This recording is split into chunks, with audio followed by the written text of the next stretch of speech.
Kasang Voice of the People Party kemudian tang wei UMP apa Lok Sabha. Kalau rai bandam ni sementah kajing jil dan election show speaker jangka Lok Sabha.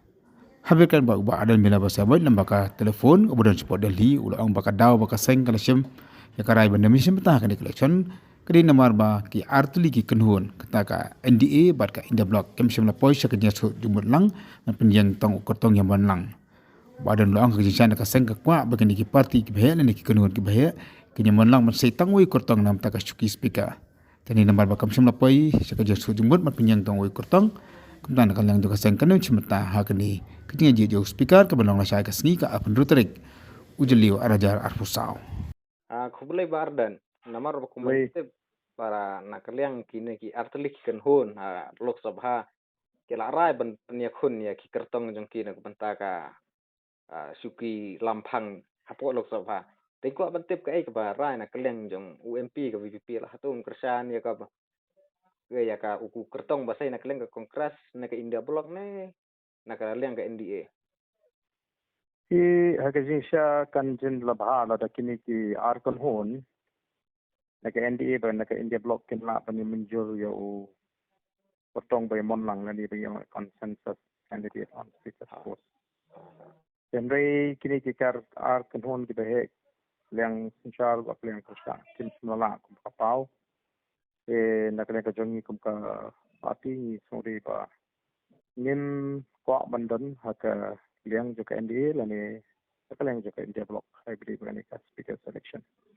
Kamul bana kaleng UMP jong kama VPP on simbanta kajing thubot. Onum simbanta kajing thubot. Tapi badan stoko kat kum kajing akran pi ya ina makadon kajing persang nomor ngi ina kaleng ke NDA ke persang ban poh konsensus. Atau pikirti pada saya kum kaneng konsensus kan poinnya kumul.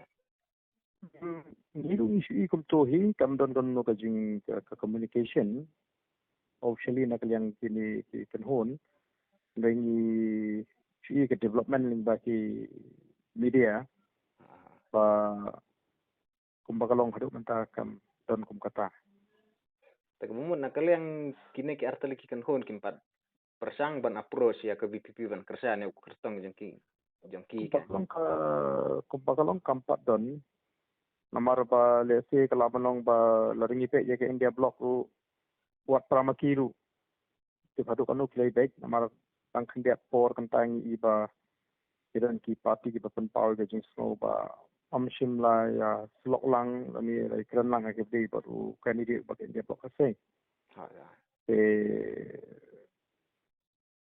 ni dan sabar jongka India Block pa sabar ke NDA bagalong yendan ka tungo ko chipet ba company ya katakan kita kulis bun ba. Haka juga poru nakaliang juga sang Trinamool Congress kemudian nang haka India Block. Kalau ang baka Congress kamsim lakan jo aktin ya kaseng TMC haka por baka say kertong ya uki Suresh manang kamu kertong nak kapta kasyuki speaker. Ya kini rapun paudu Abhishek Banerjee. And I have to abide by the party discipline. Thank you very much.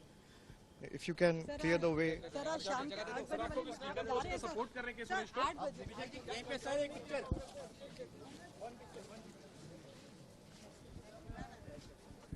Contact किया था कांग्रेस ने आरोप है कि नोटिस नहीं दिया गया अभिषेक जी कोई फैसला अभी तक क्यों नहीं लिया गया कॉन्टैक्ट नहीं किया कोई बातचीत नहीं हुआ and unfortunately this has been a unilateral decision